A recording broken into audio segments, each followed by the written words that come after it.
President Trump is in Las Vegas as sources tell Fox News the killer's girlfriend is being questioned by FBI agents in Los Angeles right now. Hello, everyone. I'm Dana Perino, and this is the Daily Briefing.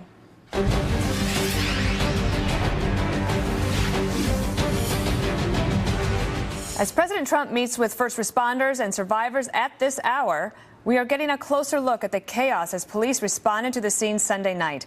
And there's new information on the arsenal Stephen Paddock had at his disposal. We have Fox team coverage. William LaJeunesse is looking at what investigators may be learning from the killer's girlfriend.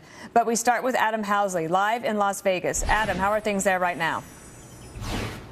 Right now, everybody, of course, is waiting to hear the information that comes out of Los Angeles with Mary Lou Danley. The interview there has been going on for more than an hour and a half. We're told she's been very cooperative thus far, and they gave her an option of going to a nearby hotel or to the headquarters in Westwood, which is there in L.A. She chose the headquarters, and that is where the interview is taking place. And at the beginning of the interview, there was no plans to detain her. I know William, my colleague in Los Angeles, has a lot more, and he'll expand on that as we go forward. She's been here, of course, since last night when she landed from the Philippines. Meantime, here locally, we're learning a lot more about the gunman, about the hotel, about his time also here at the hotel in Mandalay Bay. He was well known here. He was a gambler here, of course. He was known to stay in bungalows out at the pool, two specific ones that are reserved specifically for high rollers, I'm told.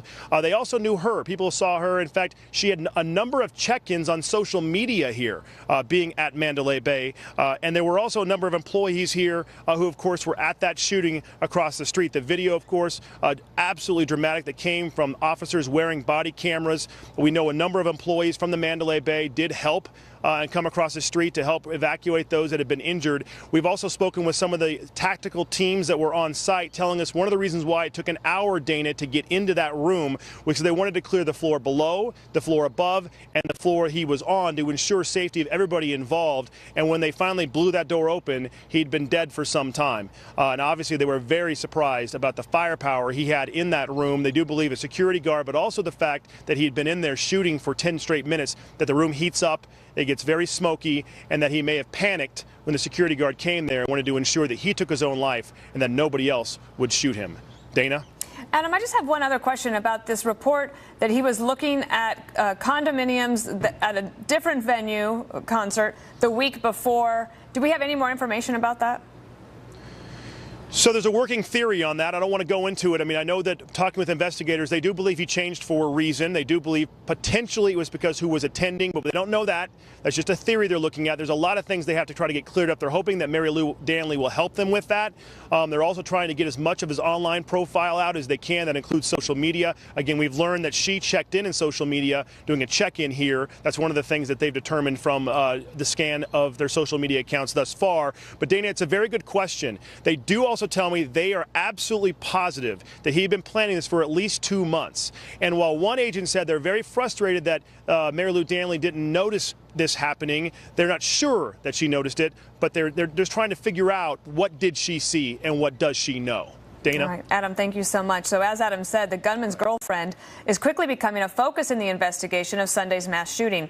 Mary Lou Danley, pictured there, is answering questions this afternoon at FBI headquarters in Los Angeles. William LaJeunesse is live in Los Angeles with more. What do we know? Well, Dana, we know that investigation is underway, and they are asking Danley about Paddock's motive. Did she notice that he was building an arsenal, planning an attack? Why did she go to the Philippines? And what about that $100,000 that he wired to her while there in the last 2 weeks? Now, till now, law enforcement sources that I spoke to said simply, hey, the pieces of this puzzle don't fit. Was he radicalized? Did he have casino debts? Revenge for something? And Mary Lou is key to providing that answer. She arrived in L.A. last night on a commercial flight from the Philippines in a wheelchair, and while she was met, of course, by law enforcement, local and federal, Danley's family claims she did not know about the attack and that Paddock had sent her to the Philippines so she would not be in Vegas when he carried out the attack. I know that she don't know anything as well like us. She was sent away. She was sent away so that she will be not there to interfere or put this planning. So others say, how could she not know something based on his behavior and the fact that he acquired 33 weapons in the last year alone? Danley is Filipino by birth, but Australian as a citizen. She met Paddock while she worked as a casino hostess in Reno and moved into his condo there in 2013. Before that, Danley was married in 1990 and divorced in 2015. She has a daughter and 2 grandchildren. Neighbors describe her as sweet and friendly, Paddock as aloof and verbally abusive at times towards her. She is being interviewed, as we said, by the FBI here at the FBI headquarters and Las Vegas police here in L.A. Today, she is being treated as a person of interest. Tomorrow, however, she could be a defendant, depending on what she says and what other information, that police maybe uncover from the residence or his electronics. All right. Thank you so much, William, and we'll keep checking back in with you. So the big question now is, what did Mary Lou Danley know about her boyfriend's plans, and could she face prosecution? We have Ted Williams. He's a criminal defense attorney, a former homicide detective, and a Fox News contributor. Sir, what do your instincts and all of your experience tell you about Mary Lou Danley? Dana, it tells me a considerable lot. It tells me that she lived with this man for 2 years, that if you have 47 guns in that home, Mary Lou Danley probably couldn't go to the bathroom without knowing about these guns. I think she is the key to getting into the mind of a diabolical killer. I think that we know that on September the 15th, she left and she went to the Philippines. Between the Philippines, she was in Hong Kong and several other places, and now she's back. She is the key, I believe, to giving the FBI information on this guy. She knew if perhaps he was under psychiatric care, perhaps maybe even the authorities know this by now. I'm not saying she actually knew when and if he was going to carry out these killings the way he did, but I do believe that she has a wealth of knowledge to helping the FBI to put together this puzzle that they are trying to put together. Sometimes investigators will hold things back from the public as they try to ask questions. Do you think that that is happening in this case, that they might know more than we know at this point, and they're trying to talk to her to see if they can put that puzzle together? Absolutely, Dana. I think the FBI and law enforcement know a considerable amount at this stage than the public does. They always, in law enforcement, are asking for the public's help, but they're also keeping a lot close to their chest, because what they're trying to do right now is to put together a profile. And that profile is like a puzzle. And every now and then you'll get some pieces of the puzzle that fit, and then at other times you won't. So they are scouring the neighborhood, they're talking to people who know him, and they also should be talking to people who know Mary Lou Danley, because if she had any kind of disagreements with this guy, which I'm sure she did, she's probably talked to some of her friends. What about the gambling and the possible, like the high-stakes gambling, all the things that were happening in regards to the money transfers? Does that give you any clues as to what might have been happening behind the scenes? You know, Dana, this is such a out of the ordinary set of events. You never would in your life believe that a gambler who is a millionaire is going to do what this man did at the Mandalay Bay Hotel, and going into that room, putting up cameras, using certain kind of weapons, automatic, semi-automatic weapons, and to then take a hammer of sorts, break windows, and shoot down in a crowd and just spray innocent human beings. This is just something that does not fit law enforcement profile. Law enforcement will be studying this case for many, many years to come. Is Mary Lou Danley in any legal jeopardy herself as she sits down with the FBI as we speak? Absolutely, she certainly could be.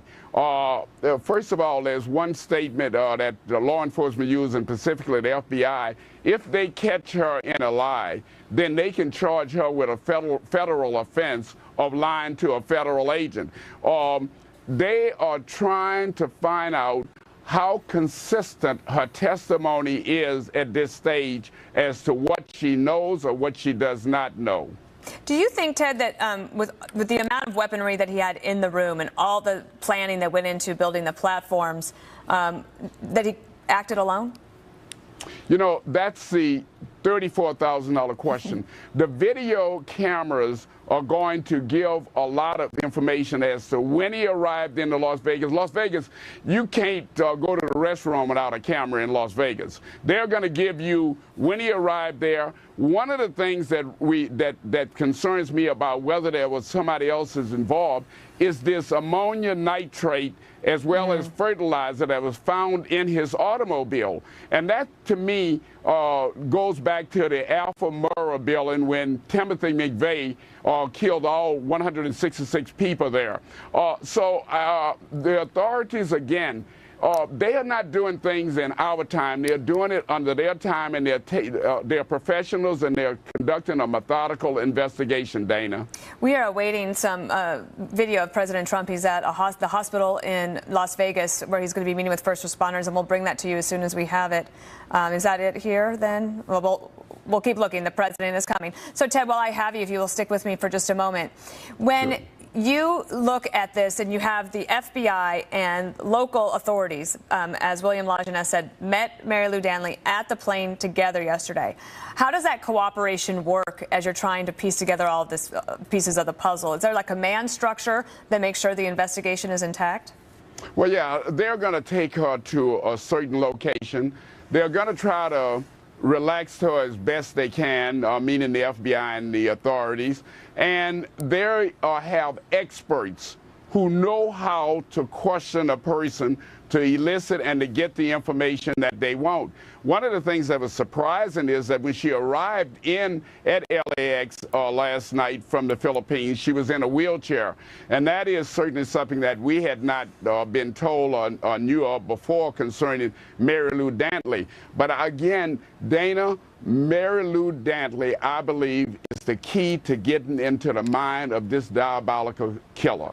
And when you talk about her needing to relax and possibly the stress has overcome her, and one of the reasons maybe she needed a wheelchair last night, and hopefully there's nothing else physically wrong with her, but is it possible that she didn't know anything? I think that is impossible for me to believe. I think that's what you're telling me as well. I think her sister's obviously saying she doesn't want her sister to get in trouble, so she's saying, of course she didn't know anything. She was sent away. But how would it be impossible to not tell? And is she under any obligation legally to have informed authorities about, for example, maybe not the weapons if they were obtained legally, but the ammonium nitrate that's in the car? Well, again, it's according to what her intent, what her mindset was about, because I'm not saying that she knew that he was going to go over there and do this mass killing, but she may have seen snippets of pieces of what was going on with him mentally within her mind, and that is certainly something that the FBI is experts at in bringing out. All right. Well, Ted Williams, thank you so much for being here. We'll be continuing to check in with you, and as soon as we have that video from President Trump there at the hospital in Las Vegas, we will bring that to you live. Stay with us.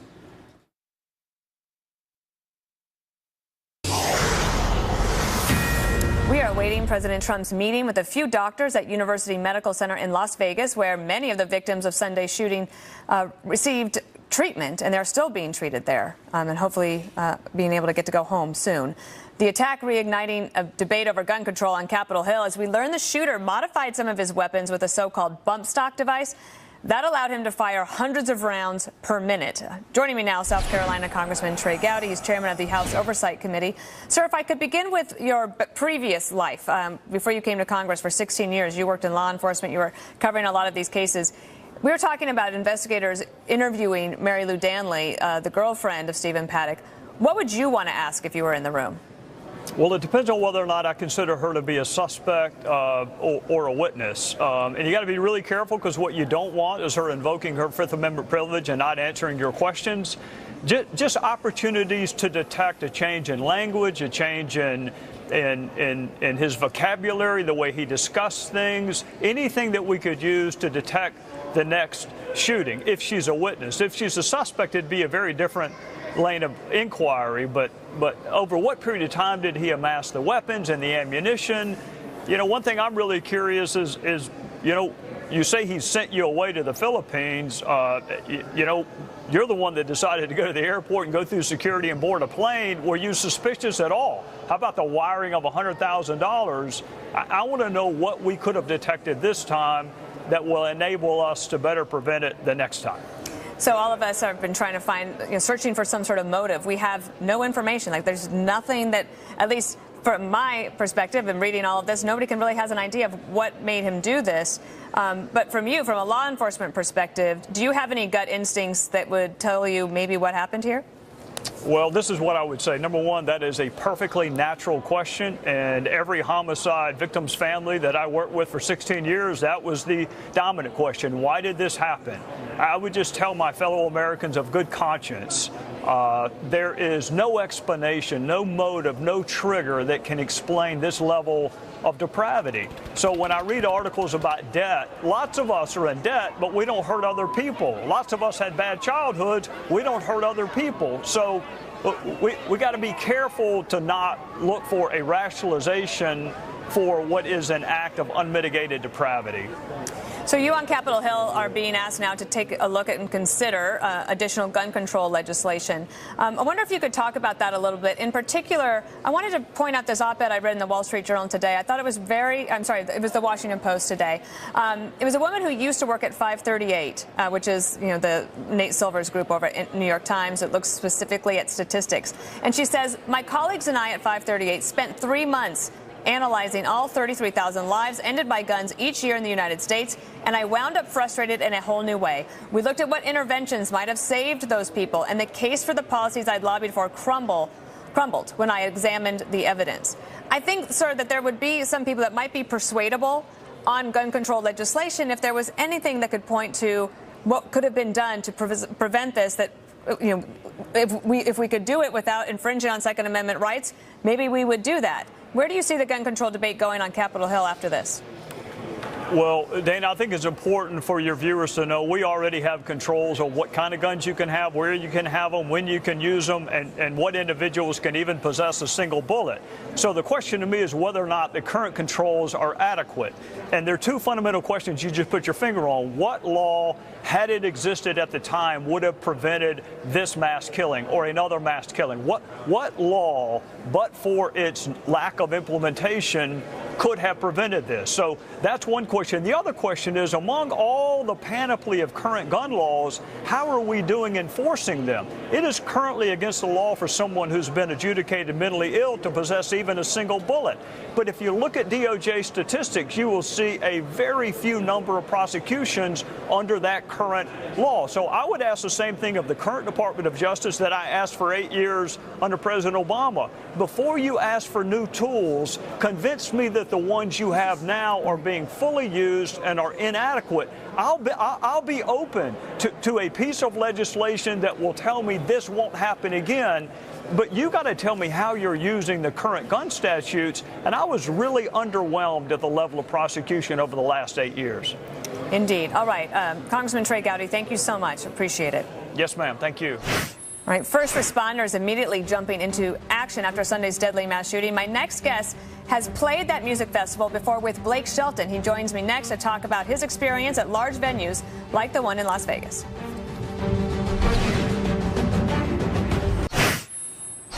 Fans just out to enjoy a night of country music become the target of a gunman on a shooting rampage in Las Vegas.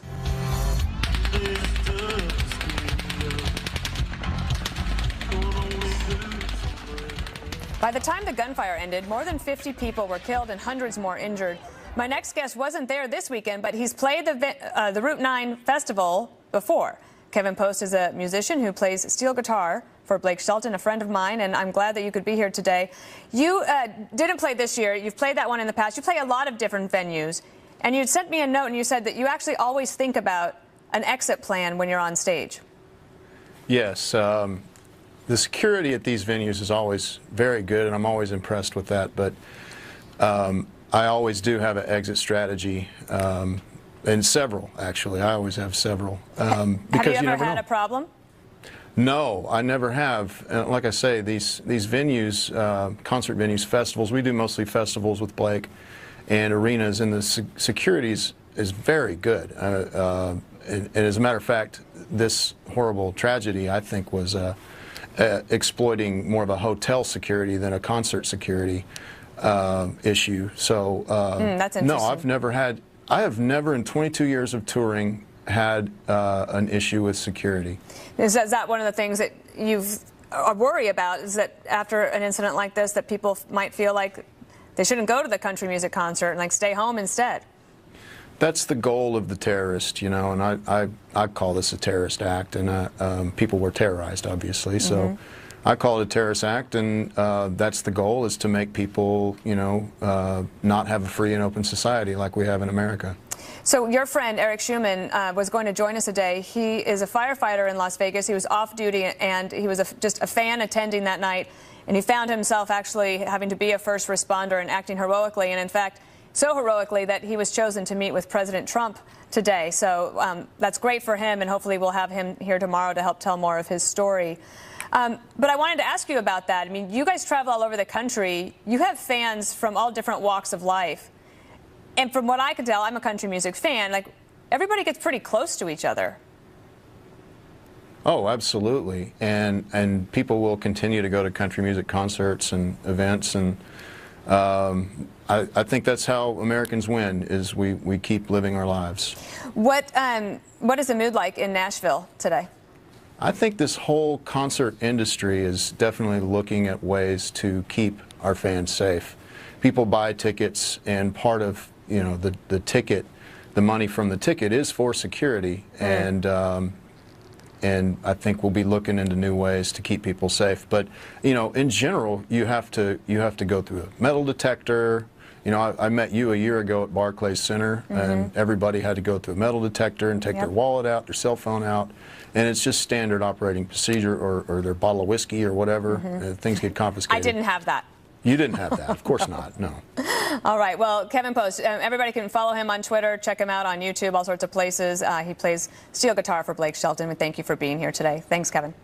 Thank you, Dana. So we're learning more about Stephen Paddock and the weapons used in Sunday's massacre. Several lawmakers using the deadly attack to push for gun legislation. Plus, President Trump in Las Vegas meeting with first responders and survivors. We expect to see him at a hospital there any moment. Meanwhile, Secretary of State Rex Tillerson flat out dismisses a new report that he's leaving.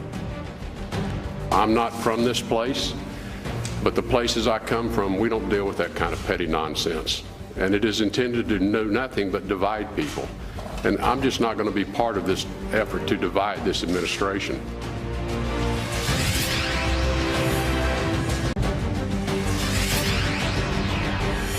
We're awaiting President Trump at the University Medical Center in Las Vegas. He and the First Lady are there now meeting with survivors and doctors. Chief White House correspondent John Roberts is live in Las Vegas with the president. John, what do you know today?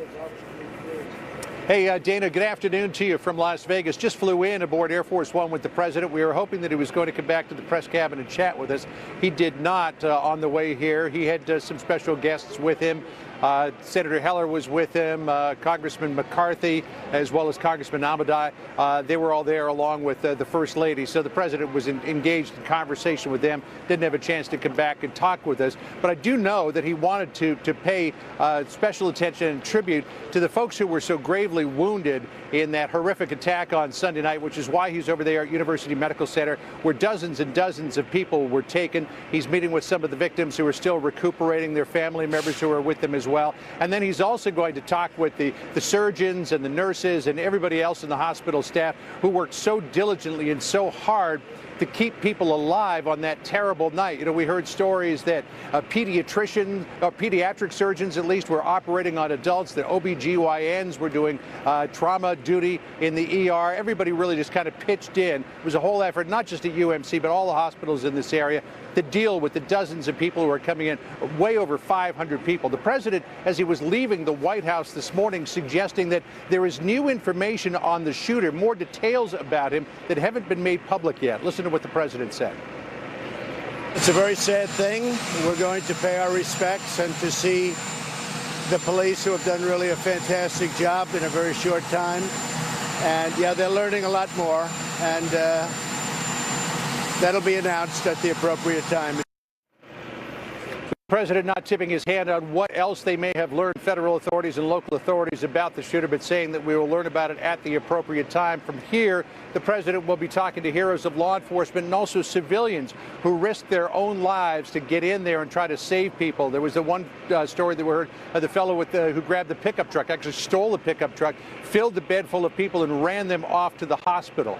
Another interesting story coming up today, a report by NBC News that back in July, the Secretary of State Rex Tillerson, at a rather heated meeting at the Pentagon, allegedly called the president a moron after the president gave that speech to the Boy Scouts that a lot of people, including the Secretary of State, thought was too tinged with politics. Well, in an extraordinary event, the Secretary of State came out today at the State Department to refute the entire story, to say that, contrary to what the story said, Dana, he never thought about quitting.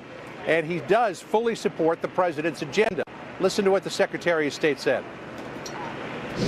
He loves his country.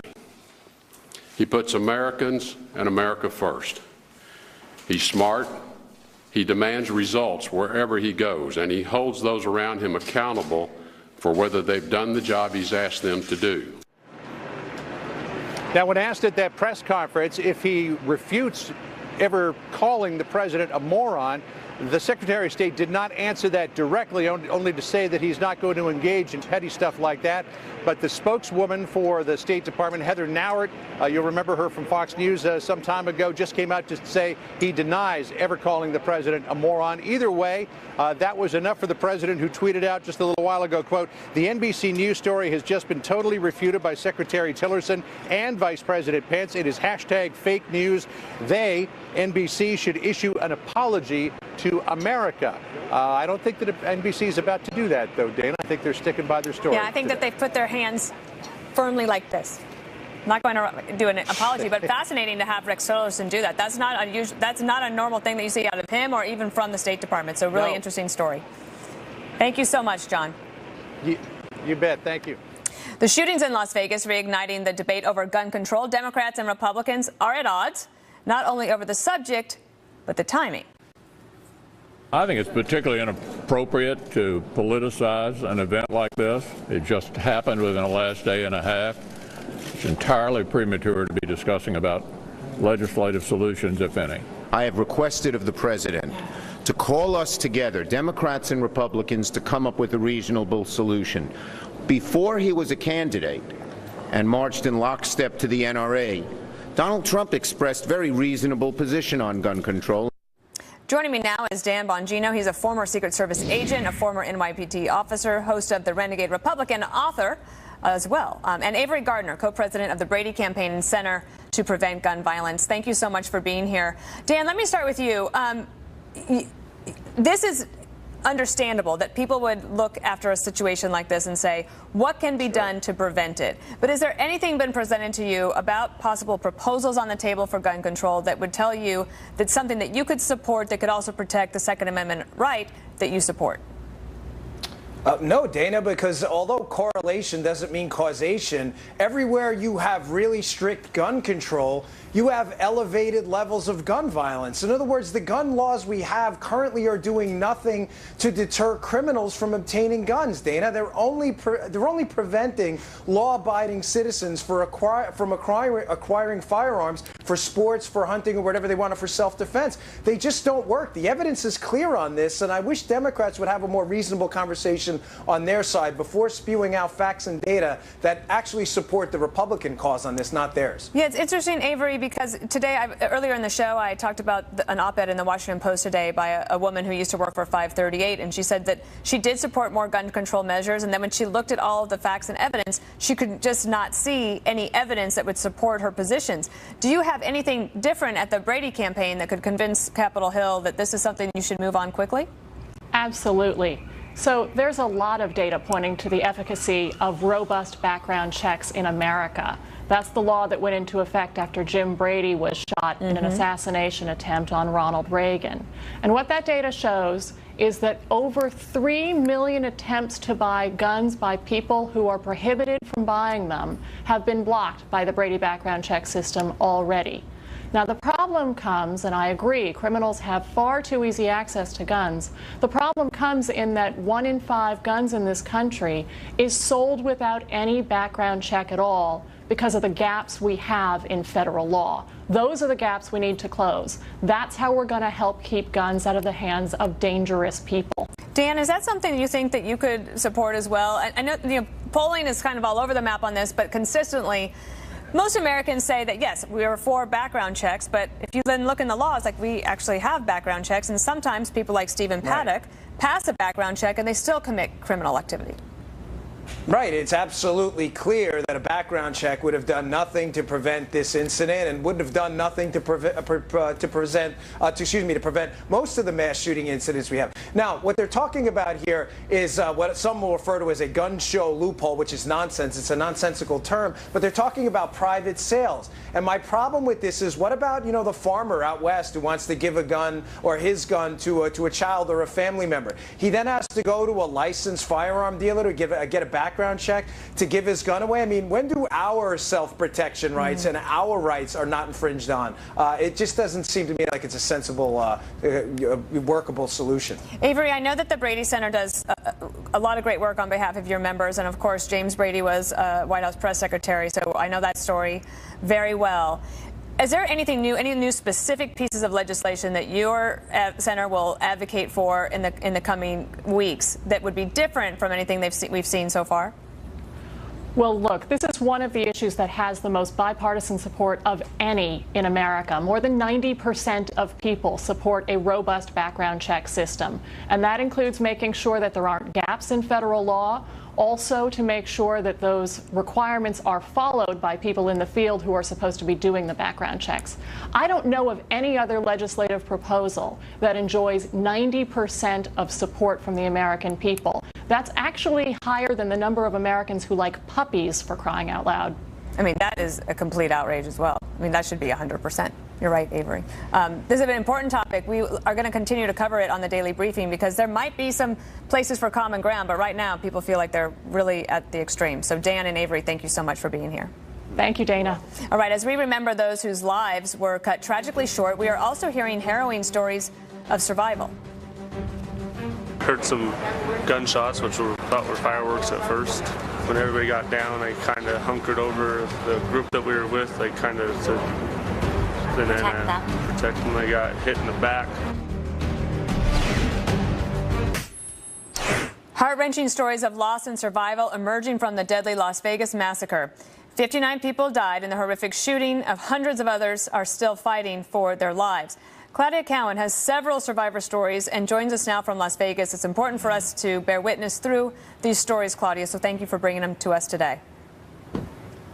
Well, you're welcome, Dana. And these stories of survival are nothing short of incredible and show once again that amid horrific, unthinkable carnage, the best of humanity often shines through. As the bullets ripped through that crowd of concert goers on Sunday night, many caught up in the bloodbath used their bodies to shield others, helped strangers scramble over the fence, and used their clothes to make tourniquets, efforts that undoubtedly saved lives. Taylor Winston put his skills as a Marine to use, telling Fox's Bill Hemmer he jumped into action before the first responders arrived, shuttling victims out in the back of a pickup he happened to find with the keys inside. Everyone was just critically injured, and it was blood everywhere, and it was really hard to just pack up and leave because, you can only fit so many people, and there's so many people that still needed help, and no ambulances were on scene yet. Natalie Vanderstay, a 43-year-old nurse from Los Angeles, was shot multiple times and losing blood fast. She was saved when a passing cabbie scooped her up. His passengers in the backseat kept her talking, and they all raced to the hospital where she recounted her story for reporters. The people in the car were putting pressure on my wound because I had the other leg wrapped, and they're the ones that called my friends and family. If it wasn't for that cab driver, I wouldn't be here. So, and I don't know who he is. Well, perhaps he is listening and will find her.